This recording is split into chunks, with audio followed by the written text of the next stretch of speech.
আমন্ত্রণ জানাচ্ছি বাংলাভিউ লাইভে। আপনাদের সাথে আছি আমি শ্রাবণী তালুকদার। প্রথমে জানিয়ে দেব আমাদের হাতে থাকা সারাদিনের কিছু গুরুত্বপূর্ণ খবরের শিরোনাম। সিলেটে সেই ঘাতক স্বামী গ্রেফতার, মামলা দায়ের। দক্ষিণ সুরমা পিকআপ চালকের আত্মহত্যা। সাবির নির্মাণাধীন ভবনের 9 তলা থেকে পড়ে প্রাণ গেল শ্রমিকের। বেপরোয়া অটোরিকশার ধাক্কায় প্রাণ গেল যুবকের। এতক্ষণ জানিয়ে দিচ্ছিলাম আমাদের হাতে থাকা শিরোনামগুলো। এবারে জানিয়ে দেব সারাদিনের কিছু গুরুত্বপূর্ণ খবরের বিস্তারিত আলোচনা। সিলেটের শাহপরানে স্বামীর হাতে নিজের স্ত্রীকে খুন করেছেন তিনি, এবং এই খুনের ঘটনায় অভিযুক্ত স্বামীকে গ্রেফতার করা হয়েছে। সিলেটের জাকারিয়া সিটি নামক একটি পার্ক থেকে অভিযান চালিয়ে গ্রেফতার করেছে তাকে পুলিশ, এবং আজ বিষয়টি নিশ্চিত করেছেন সিলেট মহানগর শাহপরান থানার ওসি আবুল খায়ের, এবং তিনি জানিয়েছেন শুক্রবার রাত 9:30টায় জাকারিয়া সিটি এলাকা থেকে অভিযান চালিয়ে পুলিশ তাকে গ্রেফতার করেছে, এবং আজ শনিবার তাকে আদালতে সোপর্দ করা হয়েছে।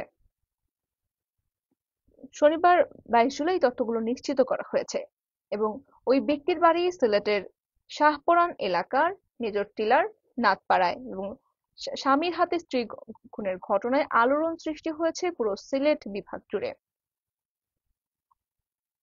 শুক্রবার 21 জুলাই বেলা 2টার দিকে নগরীর শাহপরান মেজর টিলা নাথপাড়া এলাকায় স্বামীর ছুরিকাঘাতে শিমলা রানী নাথ নামের এক গৃহবধূ খুন হন। শিমলা রানী নাথ 32 নং ওয়ার্ডের নূরপুর এলাকার নৃপেন্দ্রনাথের মেয়ে, এবং তিনি বিয়ানী হাউস নামে একটি বাসায় ভাড়া নিয়ে স্বামীর সাথে বসবাস করতেন। পুলিশ এবং স্থানীয় সূত্রে জানা গেছে, শুক্রবার বেলা 3টার দিকে নিহত শিমলা রানী নাথ ঘরের কাজ করছিলেন, এবং এ সময় তার স্বামী ঘরে ফিরে তার সাথে সাংসারিক কিছু বিষয় নিয়ে আলাপ আলোচনা করেন, এবং এক পর্যায়ে তাদের মধ্যে বাকবিতণ্ডার সৃষ্টি হয়, এবং রাগের বশবর্তী হয়ে স্বামী তাকে ছুরি দিয়ে আঘাত করেন। তারপরে তিনি পালিয়ে যান।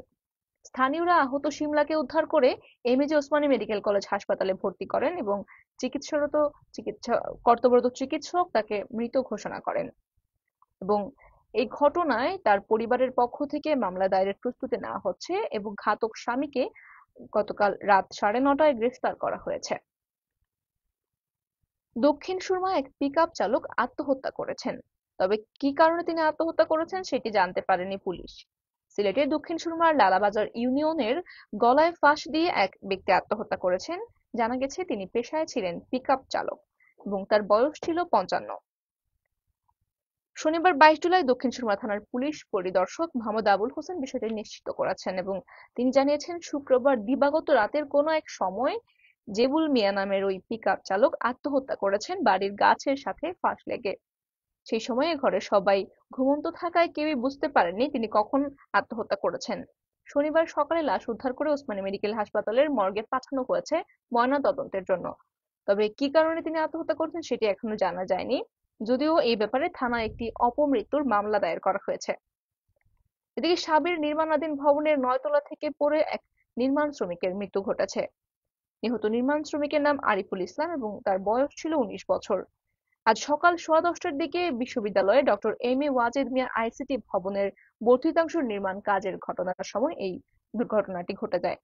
নিহত আরিফুল কুড়িগ্রাম সদর উপজেলার জাফরবিডা গ্রামের মাহাবুলের ছেলে, এবং নির্মাণ শ্রমিকরা জানিয়েছেন সকাল থেকেই ভবনটির 9 তলায় সে কাজ করছিল কার্নিশে, এবং বেলা 10:15টার দিকে সেখান থেকে হঠাৎ করে মাটিতে পড়ে যায়। প্রথমে একটি টিনের চালে পড়ে আটকে গিয়েছিল, এবং সেখান থেকে টিনের চালটি ভেদ করে নিচে পড়ে গুরুতর আহত হয় সে।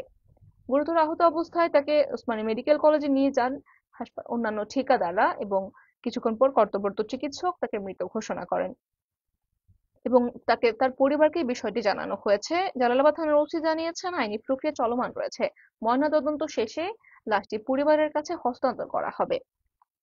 এদিকে বেপরোয়া গতির এক অটোরিকশার কারণে প্রাণ গেল এক যুবকের। মৌলভীবাজারের কুলাউড়ায় ব্যাটারি চালিত বেপরোয়া অটোরিকশার ধাক্কায় আব্দুর রফ মহসিন নামে এক যুবকের মৃত্যু হয়েছে। শুক্রবার রাতে পৌর শহরস্থ দক্ষিণ এলাকায় ঘটনাটি ঘটেছে, এবং মুমূর্ষু অবস্থায় প্রথমে স্বজনরা তাকে উদ্ধার করে হাসপাতালে ভর্তি করেছিলেন উপজেলা হাসপাতালে। তবে উপজেলা হাসপাতালের চিকিৎসক তার গুরুতর অবস্থা দেখে তাকে জেলা হাসপাতালে প্রেরণ করেন, এবং জেলা হাসপাতালে যাওয়ার পর কর্তব্যরত চিকিৎসক তাকে মৃত ঘোষণা করেন।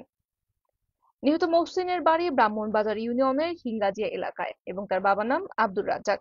তিনি একটি প্রাইভেট কোম্পানিতে কাজ করতেন এবং উসলাপাড়া এলাকায় ভাড়া বাসা নিয়ে থাকতেন। কুলাউড়া থানার এসআই জানিয়েছেন, ঘাতক অটোরিকশা চালককে এখনো পাওয়া যায়নি, তবে তাকে গ্রেফতারের অভিযান চলছে এবং তার অটোরিকশাটিকেও আটক করা যায়নি। অটোরিকশা এবং রিকশার চালককে ধরার জন্য পুলিশ তৎপরতা চালাচ্ছে। সুপ্রিয় দর্শক শ্রোতা, এই ছিল আমাদের হাতে থাকা সারাদিনের কিছু খবর। এতক্ষণ সাথে থাকার জন্য সকলকে ধন্যবাদ।